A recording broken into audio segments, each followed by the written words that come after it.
Welcome, everyone. Today we're diving into a brand new explainer, and we are tackling congenital and structural anomalies of the pediatric kidney and urinary tract. Now, I know this can be a highly complex area, so our goal today is to give you a crystal clear triage framework. Think of this as your mental roadmap for knowing exactly when to simply reassure a panicked parent, when to schedule a repair, and when you literally need to drop absolutely everything and rush a child to surgery.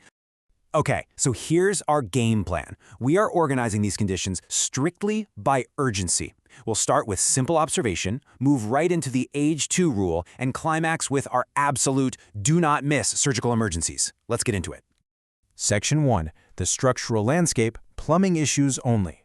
We're going to start with the big picture and set some really strict boundaries for what we're looking at today. So, the absolutely crucial point here is that we are strictly examining structural malformations of the genitourinary tract. We're talking plumbing, pure and simple. We are deliberately leaving out urinary tract infections, vesicoureter reflux, and any functional kidney diseases today. We want to keep our mental model totally clean and focused entirely on those physical plumbing defects that present early in a child's life. Starting high up in the system, we have obstructive uropathy. This is where a structural block is totally impairing normal urine flow. In this backup, it causes hydronephrosis, which is just a fancy way of saying a dilation of the renal pelvis and calyces. But here's a truly fascinating prenatal clue to look out for: maternal oligohydramnios. That means low amniotic fluid during pregnancy, and it is a major red flag. Think about it. It indicates the fetus wasn't excreting urine normally into the amniotic sac. If we diagnose this blockage, we treat it by surgically diverting the urine flow, maybe using a stent or a nephrostomy tube, all to save that kidney. All right, Section 2. Observe. Don't overreact. Let's look at a couple of conditions that absolutely panic parents, but honestly, they usually just need observation and a lot of reassurance. First up is infant phimosis. This is a narrowing of the foreskin that prevents it from retracting over the glans. Parents get so worried about this, but the truth is, and this breaks a huge common myth, this narrowing is an expected, completely normal finding in babies. It almost always resolves naturally as the child grows. So the absolute most important takeaway here for any provider or parent: never ever forcibly retract an infant's foreskin during bathing or assessment. Doing that can cause severe tissue damage. Just put the soap down and step away. Gentle external hygiene is literally all that is needed. Now let's contrast two very common scrotal findings, the hydrocele and the varicocele.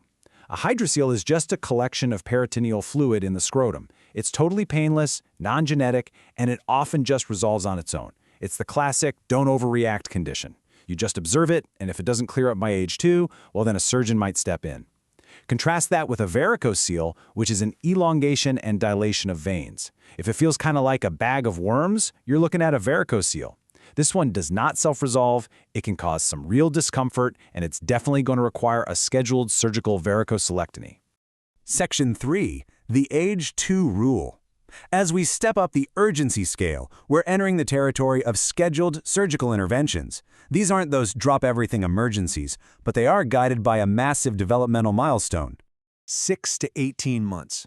That right there is our golden window. We call this the before age 2 rule. Across multiple structural anomalies, we really want surgical repair to happen in this window. Why? Because it preserves physiological tissue, ensures normal urinary and sexual function later in life, and crucially, it minimizes the emotional trauma that comes with having genital surgery when the child is older and more aware.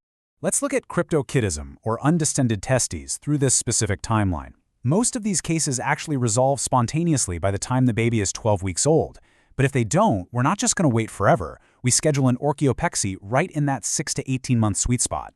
And as providers, we have to be honest when educating parents about the rationale here. It goes way beyond just preserving fertility. An undescended testicle carries an associated risk for future testicular cancer, so addressing it early is absolutely key.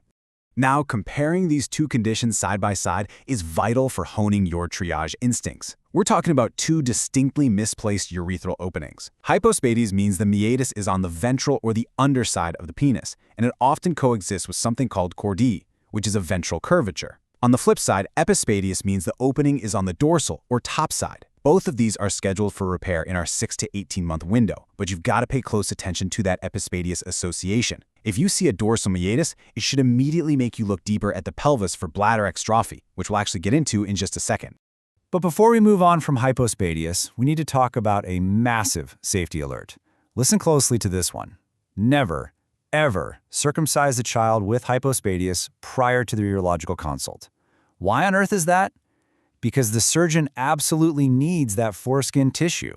It's quite literally the primary building block, the spare parts, if you will, that they are going to use to reconstruct the urethra during that 6 to 18-month repair window.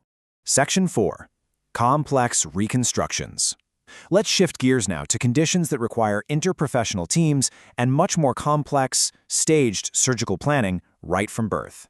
For atypical genitalia, which is where there's a mismatch between external appearance, internal organs, and genetic sex, your immediate priority is labs, karyotyping, and genetic counseling to determine chromosomal patterns and test adrenal function. A super common misconception here is to immediately rush the child into surgery. Actually, immediate surgery is never the correct first step here. This is an incredibly sensitive time, and wrapping a solid interprofessional team around the family is honestly just as important as getting those lab results. Next up in our complex cases is bladder extrophy. Remember a minute ago how we said epispadias was a warning sign?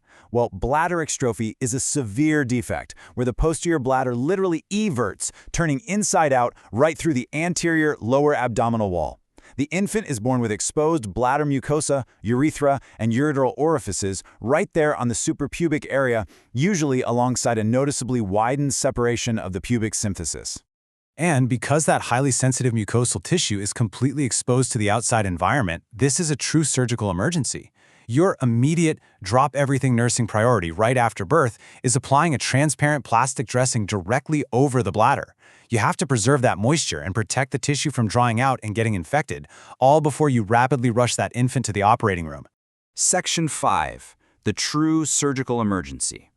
We have officially reached the climax of our triage framework, the highest stakes, life or limb anomaly in the pediatric genitourinary system. Testicular torsion is the single highest yield emergency we are covering in this explainer. This happens when the testis spontaneously rotates on the spermatic cord, instantly twisting its own blood vessels and causing profound ischemia. Make no mistake, this is not a wait-and-see condition. I really want you to contrast this directly with our earlier don't overreact condition, the hydrocele. Where the hydrocele is just a painless fluid collection, testicular torsion presents with sudden, agonizingly severe scrotal pain. The scrotum is going to be warm, swollen, and erythematous. The child will likely be hit with intense nausea and vomiting. This demands immediate, urgent provider evaluation. And there is a massive clinical red flag you absolutely must screen for here, an absent cremasteric reflex. Normally, if you lightly stroke a child's inner thigh, the reflex pulls the testicle upward. In torsion, that reflex is completely gone. So here's your bedside challenge. If you stroke that inner thigh and absolutely nothing happens, your internal emergency alarm should be ringing at full volume. Furthermore, lifting the scrotum provides absolutely zero pain relief. This is what we call a classic negative finding. In other painful conditions, like, say, epididymitis, elevating the area often relieves some of the pain. But in torsion, that total lack of relief confirms the severity of the ischemic event happening inside. In medicine, when we say time is tissue, we mean it quite literally here. A provider might attempt a manual detorsion right then and there, but ultimately you are looking at a brutal 6-hour window starting right from the sudden onset of symptoms. You get a colored Doppler ultrasound to confirm the total loss of blood flow, and you have exactly until hour 6 to get this child into emergency surgery if you want to salvage that testicle. So, the very next time an infant presents with sudden scrotal pain, remember that the clock is already ticking. You have to ask yourself, is this a harmless hydrocele, or are you already 2 hours into a 6-hour window to save an organ? In pediatric anomalies, knowing what to do is important, but knowing exactly when to do it, well, that is absolutely everything. Thanks so much for joining me on this explainer. See you next time.